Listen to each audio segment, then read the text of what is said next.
Halo, assalamualaikum teman-teman. Buat teman-teman yang ingin belajar tentang ilmu fotografi, sekarang ada aplikasi secara online yang bernama Canon Camera Simulator. Aplikasi ini berguna buat teman-teman yang ingin belajar tentang dunia fotografi. Di sini kita belajar mengenal teknik-teknik fotografi dan juga mengenal beberapa settingan yang ada pada kamera. So, langsung saja kita akan perkenalkan. Ini dia Canon Camera Simulator. Assalamualaikum warahmatullahi wabarakatuh, teman-teman. Kita akan memperkenalkan sebuah aplikasi yang bernama Canon Camera Simulator yang fungsinya adalah untuk kita pakai dalam belajar teknik fotografi, ya, teknik settingan fotografi. Canon Camera Simulator ini kita dapatkan dengan cara masuk ke alamat web ini, yaitu Canon Outside of Auto.ca garis miring play. Nah, jadi setelah kita masuk di sini, kita akan mendapatkan tampilan yang seperti ini. Jadi adalah tampilan dari kamera simulator. Kamera simulator ini fungsinya ya sebagai simulasi dari sebuah kamera digital ya. Di mana di sini ada 3 settingan kamera yang terdapat di sini. Yang pertama ada aperture atau diafragma, yang kemudian di bawahnya ada shutter speed, dan di bawahnya lagi ada ISO.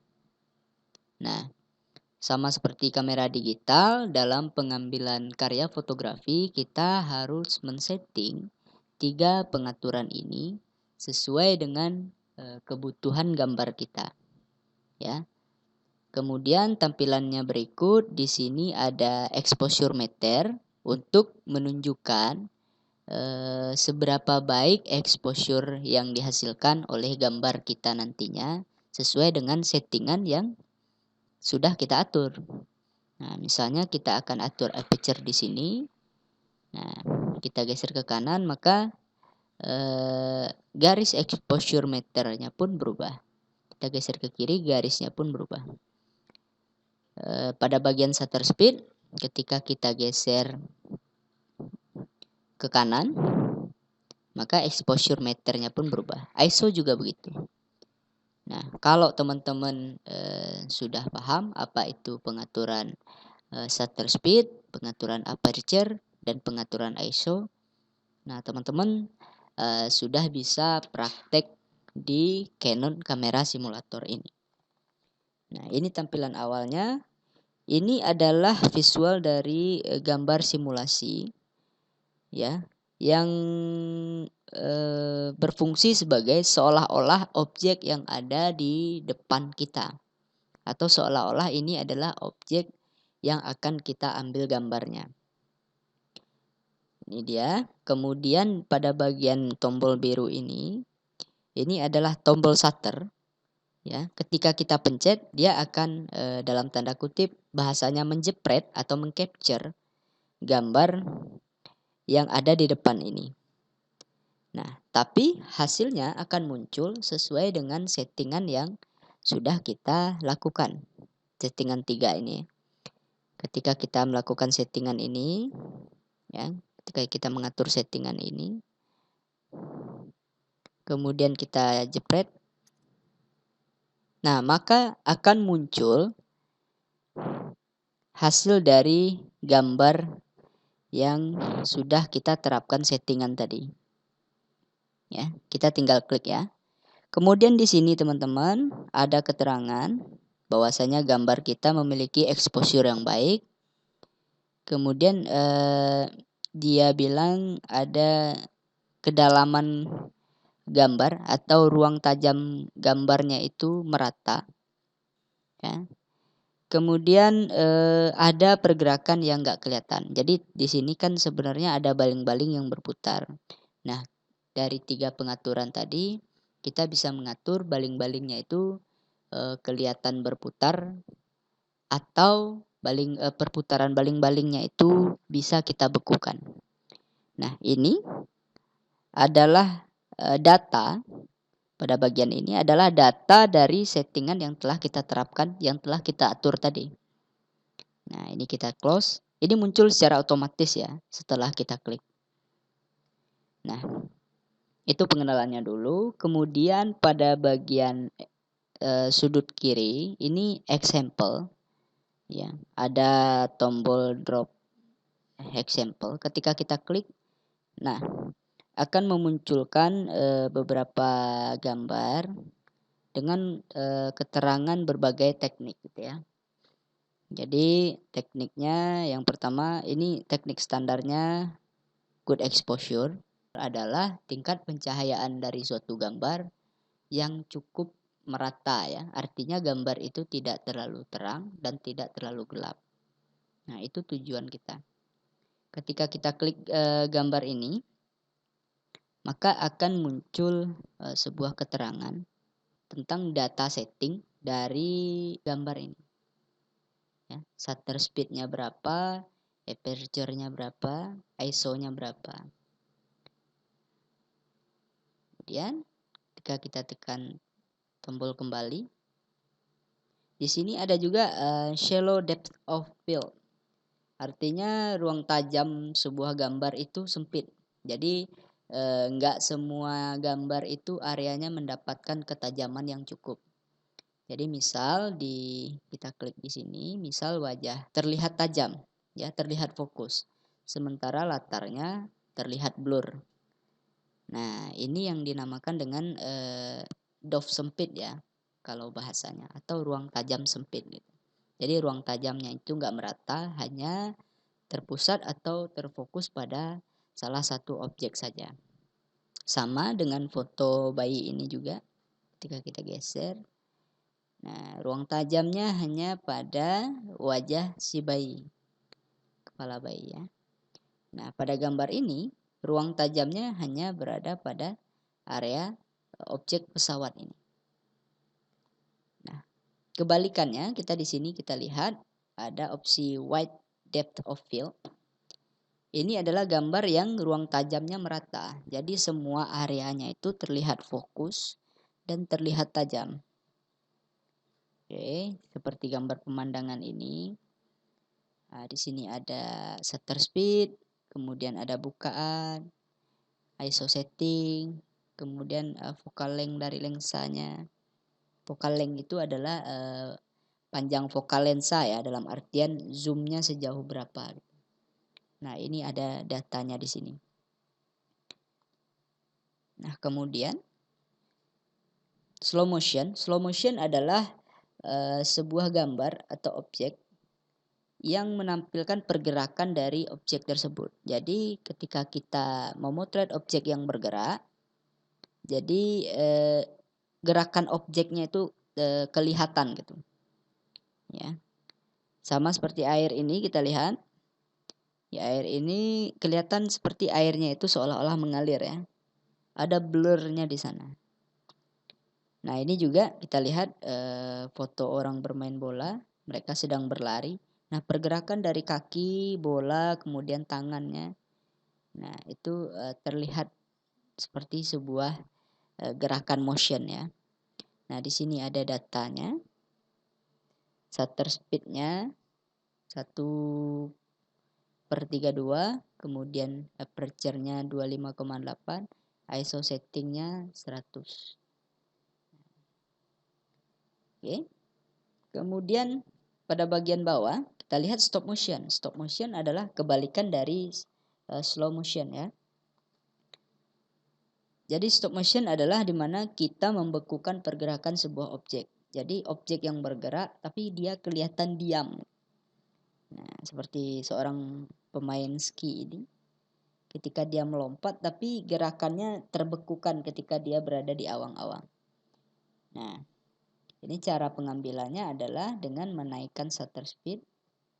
Ya, menaikkan shutter speed sehingga gambar yang dihasilkan bisa terekam atau pergerakannya bisa terbekukan dengan baik. Seperti itu. Kita lihat lagi di sini. Nah, ini ada orang melompat. Ya, orang melompat. Jadi gerakannya terbekukan dengan baik. Nah, itu tombol example itu ya. Jadi berisi data-data atau informasi teknik-teknik fotografi. Ya. Nah, kemudian di bawah sini kita lihat ini ada sebuah ruangan ya, atau sebuah room untuk menampilkan hasil foto kita. Misalnya di sini kita sudah setting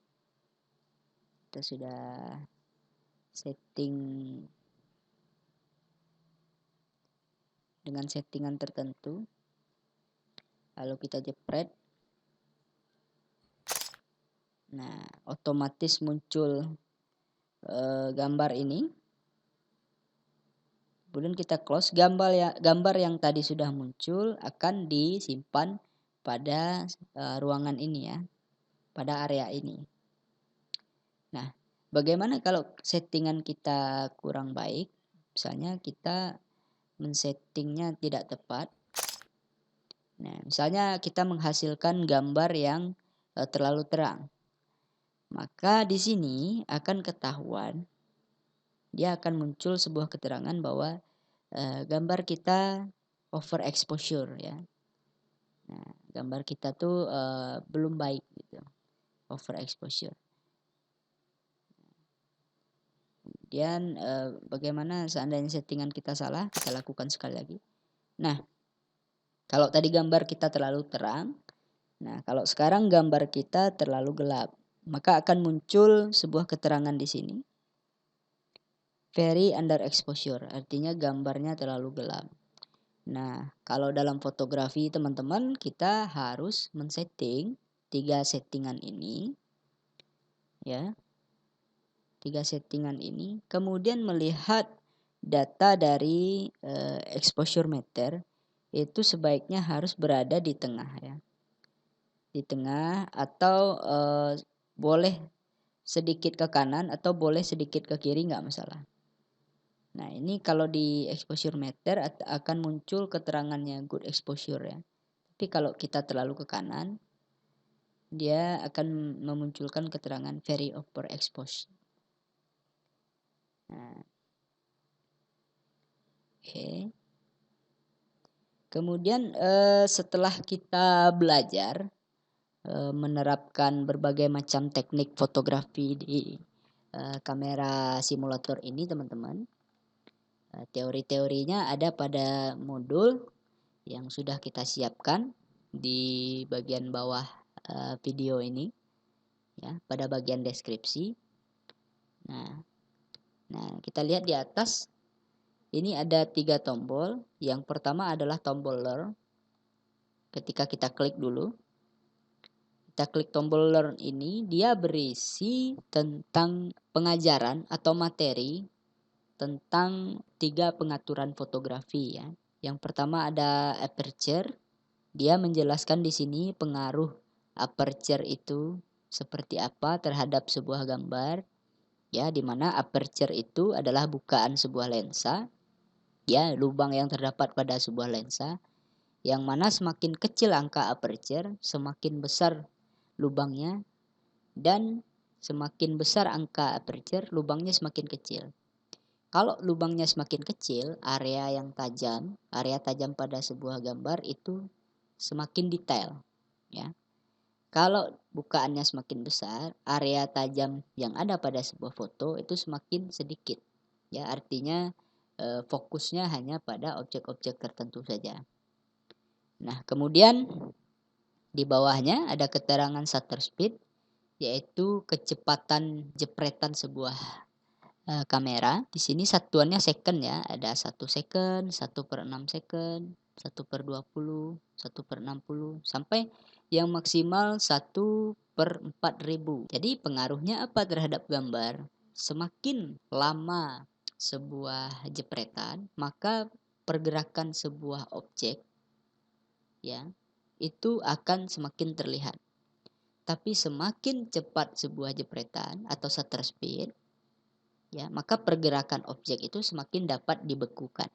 Kalau kita lihat tadi baling-baling dari mainan pesawat ini berputar, ya, kita lihat perbandingannya. Ketika shutter speednya 1/250 second, maka pergerakan baling-balingnya terlihat ya. Nah, dalam artian di sini wujudnya itu seperti blur gitu, seperti ada pergerakan. Sementara shutter speed yang 1/4000, ini artinya lebih cepat ya. Maka pergerakan baling-balingnya bisa kita bekukan atau seolah-olah berhenti. Nah, itu dia pengaruhnya dari shutter speed. Kemudian di bawahnya lagi ada ISO. Nah, pada bagian ISO ini, ISO adalah tingkat kesensitifan sensor terhadap cahaya.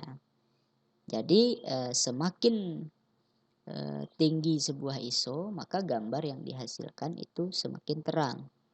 Semakin rendah sebuah ISO, gambar yang dihasilkan akan semakin gelap. Tapi pengaruhnya di sini adalah ISO kecil dengan ISO yang besar, itu pengaruhnya ada pada noise ya.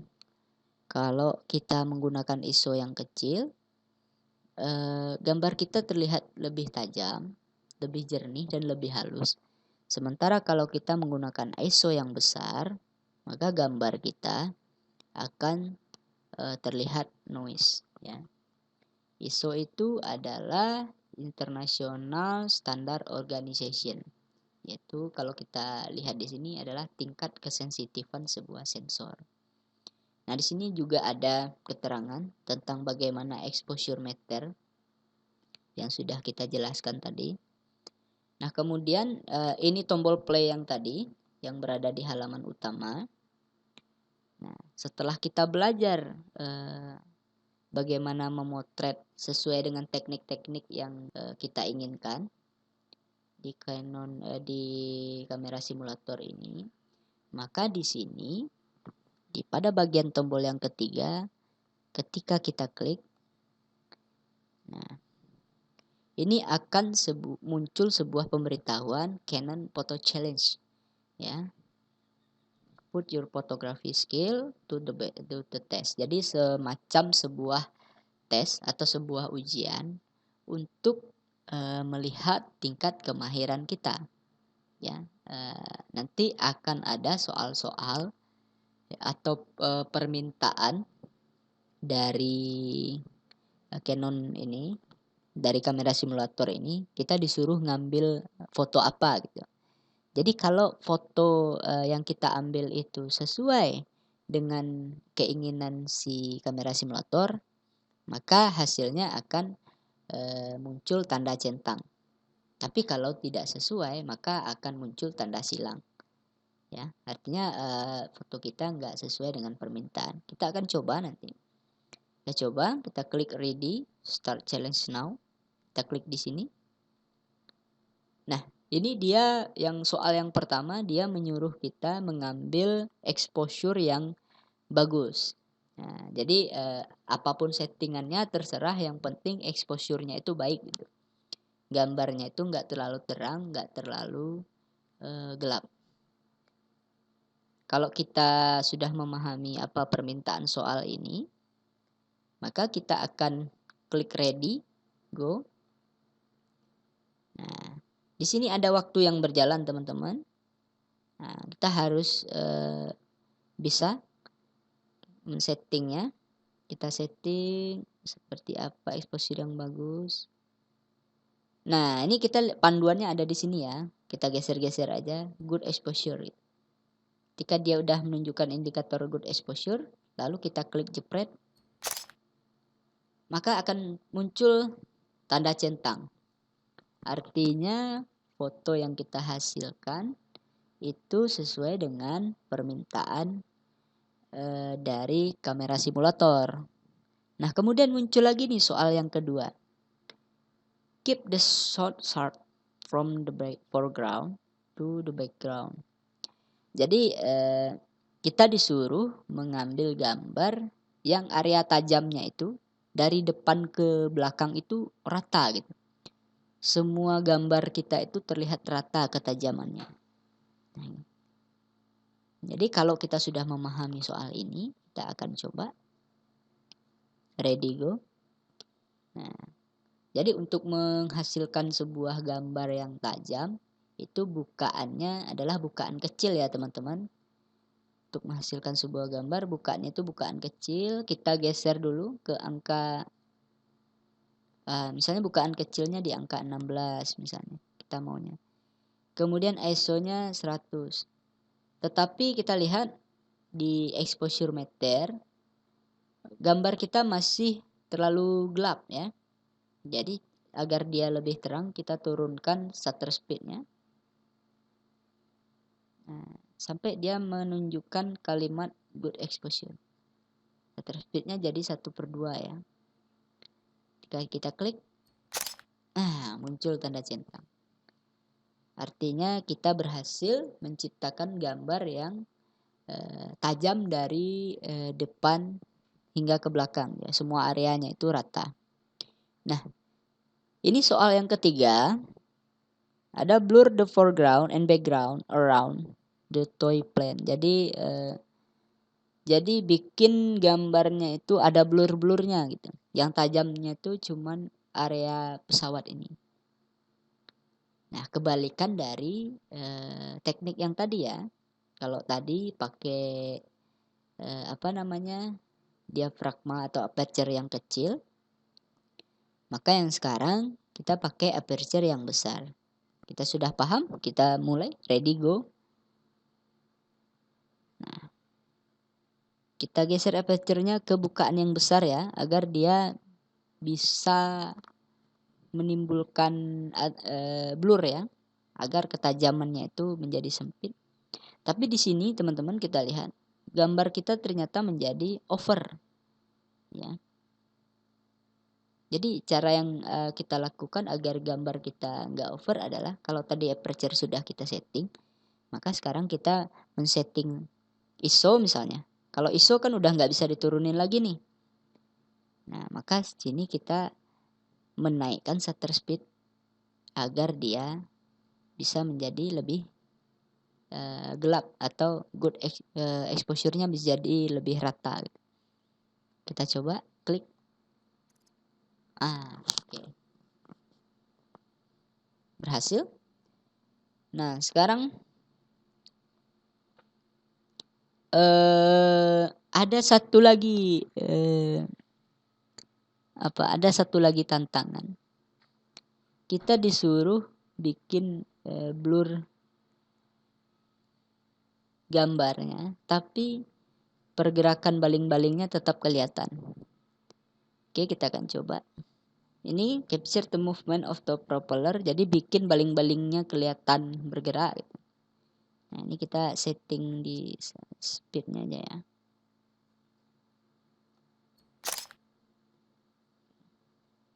Sekarang tantangan yang keenam, buat baling-balingnya ini pergerakannya menjadi diam gitu. Kita akan coba. Agar pergerakan baling-baling ini diam, maka prioritas kita adalah menaikkan shutter speed ya, agar bisa membekukan pergerakan objek. Nah, kita lihat di sini ternyata gambar kita menjadi gelap.